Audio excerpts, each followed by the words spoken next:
দ্বাদশ শ্রেণীর প্রিয় শিক্ষার্থী বন্ধুরা, 2025 সালের উচ্চ মাধ্যমিক ফাইনাল পরীক্ষার জন্য বাংলা পাঠ্য বইয়ের ভারতবর্ষ গল্প থেকে একটি অতি গুরুত্বপূর্ণ প্রশ্ন নিয়ে আজকের এই বিশেষ ভিডিও। চ্যানেলে নতুন হয়ে থাকলে চ্যানেলটি সাবস্ক্রাইব করো, আর ভিডিওটি তোমার ভালো লেগে থাকলে অবশ্যই একটি লাইক করে দিও। তাহলে শুরু করা যাক আজকের ভিডিওর মূল আলোচ্য বিষয়। প্রশ্ন: সেই সময় এলো এক বুড়ি। লেখক বুড়ির সম্পর্কে যে বর্ণনা দিয়েছেন তা নিজের ভাষায় লেখো। উত্তর: সৈয়দ মুস্তাফা সিরাজের ভারতবর্ষ গল্পের প্রধান ভূমিকা রয়েছে একটি বুড়ি। গ্রাম পার্শ্ববর্তী একটি ছোট্ট বাজারে সেই বুড়ির আগমন, তার আকস্মিক মৃত্যু এবং তার মরদেহ নিয়ে গ্রামস্থ হিন্দু মুসলিমের বিবাদ এই গল্পের প্রধান বিষয়। পৌষে বাদলার অকাল দুর্যোগের দিনে এক সকালে সেই বুড়ির আবির্ভাব ঘটেছিল। লেখক সুন্দরভাবে সেই বুড়ির চেহারা এবং পোশাক পরিচ্ছদের বর্ণনা তুলে ধরেছেন।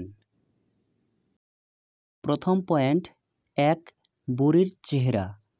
সে ছিল এক থুরথুরে কুঁজো বুড়ি, যাকে দেখে ভিখারি বলেই মনে হবে।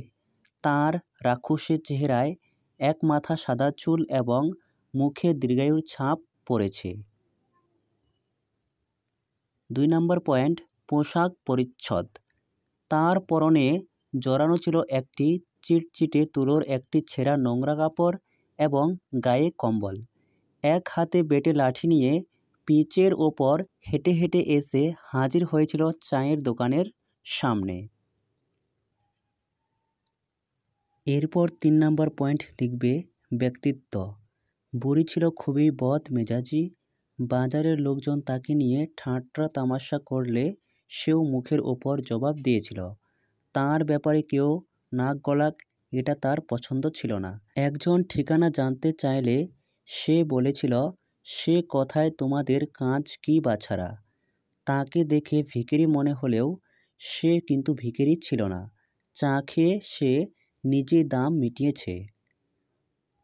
আর সবশেষে লিখবে বুড়ির আর একটি বিশেষ পরিচয় হলো যে সে একজন বৃক্ষবাসিনী।